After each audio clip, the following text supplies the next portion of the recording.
There's a comedian who just went viral for making a joke that 7th graders were telling 20 years ago, and millions of grown men are treating him like he's some kind of revolutionary. Shane Gillis made a WNBA joke at an awards show, and the internet exploded with praise for his edginess. The Shane Gillis phenomenon isn't just bad comedy, it's a masterclass in how to turn rebellion into submission, confidence into self-hatred, and masculine potential into pathetic caricature. What I'm about to reveal will fundamentally change how you see this entire cultural moment. Four-time WNBA All-Star Brittany Hicks is here. Give it up for Brittany, everybody. I'm joking around. That's my friend's wife. I knew none of you knew WNBA players. That's crazy. You clap for that. We need to talk about what's really happening with Shane Gillis, because this goes far deeper than comedy. When I watched his viral WNBA joke, something clicked that's been bothering me for years. Here's a guy making the most basic, played-out joke imaginable, literally something I heard in middle school cafeterias 2 decades ago, and grown men are losing their minds over how based and edgy it is. But the joke itself isn't the problem. The problem is what it represents, and more importantly, what millions of young men see when they look at Shane Gillis. They see themselves. They see their avatar. They see what they think white masculinity should look like in 2025. And that terrifies me, because what they're really seeing is the most pathetic, neutered version of masculine identity ever conceived. Let me paint you a picture of the Shane Gillis archetype. He's deliberately fat. He affects this Homer Simpson voice that makes him sound intellectually disabled. He plays characters who are crude, perverted, and politically incorrect in the most surface-level way possible.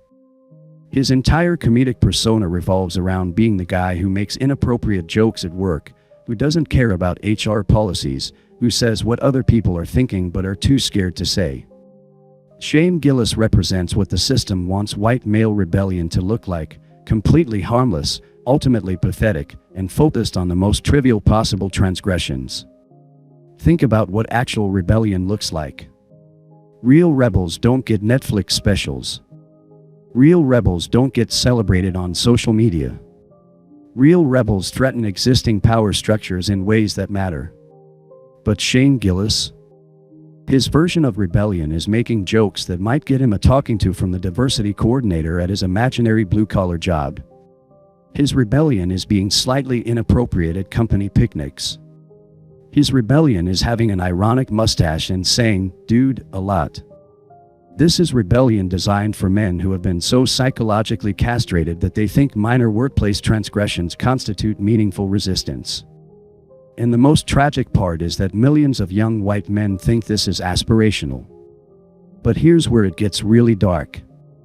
The Shane Gillis phenomenon isn't just about bad comedy, it's about internalized demoralization. For decades, elite cultural institutions have promoted a very specific image of white men. They've told us we're crude, unsophisticated, emotionally stunted, intellectually limited, and fundamentally repulsive. They've painted us as Homer Simpson, bumbling idiots who can barely tie our shoes, let alone threaten anyone with real power or intelligence. And instead of rejecting this characterization, instead of offering an alternative model, millions of white men have embraced it. They've said, "Fine, if you want me to be Homer Simpson, I'll be Homer Simpson, and I'll be so proud of being Homer Simpson that it'll really stick it to you." But that's not rebellion, that's capitulation. That's psychological surrender disguised as defiance. When you accept your enemy's characterization of you and then perform it with pride, you're not getting revenge, you're getting them exactly what they want. Shane Gillis is the perfect embodiment of this psychological trap. He's performing white male identity as conceived by people who hate white men. He's taking every unflattering stereotype, the crude humor, the sports obsession, the intellectual mediocrity, the casual bigotry, and turning it into his entire personality. And his fans think this is authentic masculinity.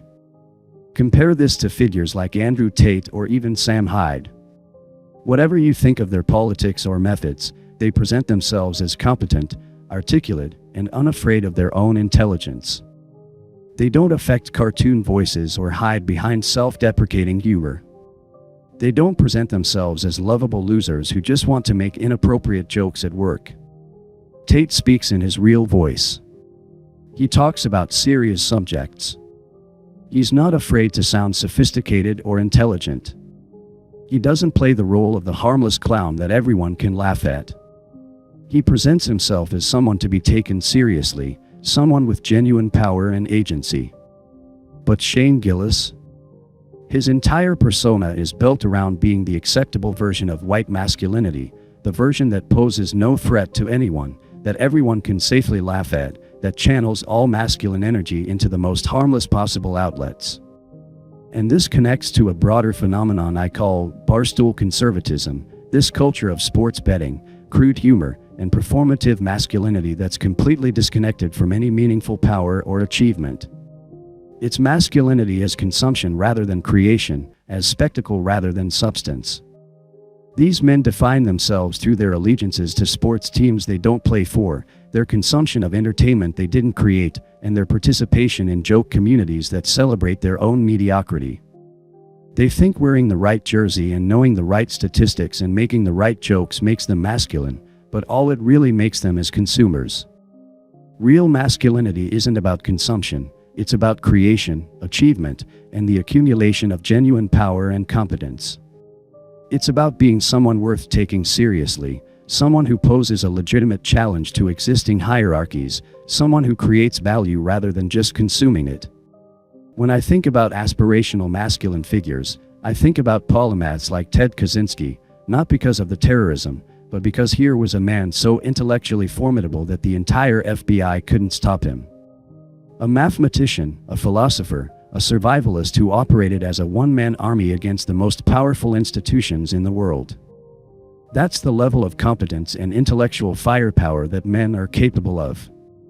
I think about figures like Elon Musk, even though I don't particularly like him as a person, but he is putting rockets in space while transforming multiple industries and reshaping global communications. I think about Trump, who despite all his flaws, represents someone willing to challenge institutional power directly rather than just making jokes about it. These are men who operate at levels of achievement and influence that actually matter. They're not content to be court jesters making safe jokes for their designated audiences. They're building things, changing things, accumulating real power that translates into real-world outcomes. But the Shane Gillis archetype represents the opposite of all this. It represents white men who have been convinced that their highest aspiration should be to become professional clowns, to define themselves through their ability to make people uncomfortable with mildly inappropriate humor, to channel all their potential into the most trivial possible forms of transgression. And the most insidious part is that this feels like rebellion to them. They think they're sticking it to the system by embracing crude humor and politically incorrect attitudes. They think they're being authentic by performing the most stereotypical version of white male identity imaginable. But authentic rebellion doesn't look like Shane Gillis. Authentic rebellion looks like refusing to accept the limitations that others place on you. It looks like developing genuine competence and using it to challenge existing power structures. It looks like being someone who actually matters, rather than just someone who makes jokes about the people who matter. The Shane Gillis phenomenon is ultimately about fear. It's about white men who are afraid of their own potential, afraid of being taken seriously, afraid of the responsibility that comes with genuine power and achievement. So instead, they retreat into this safe space of performative masculinity where their biggest act of rebellion is making inappropriate jokes at company parties. And that's exactly where the system wants them. Harmless, distracted, focused on trivial transgressions rather than meaningful challenges to power. Content to be professional clowns rather than serious men.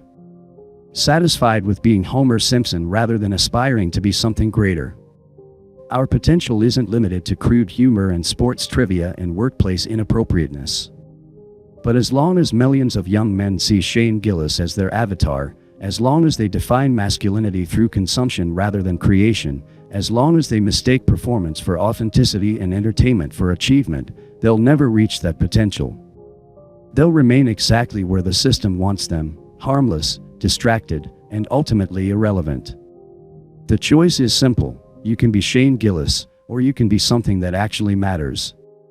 You can be the court jester, or you can be the king.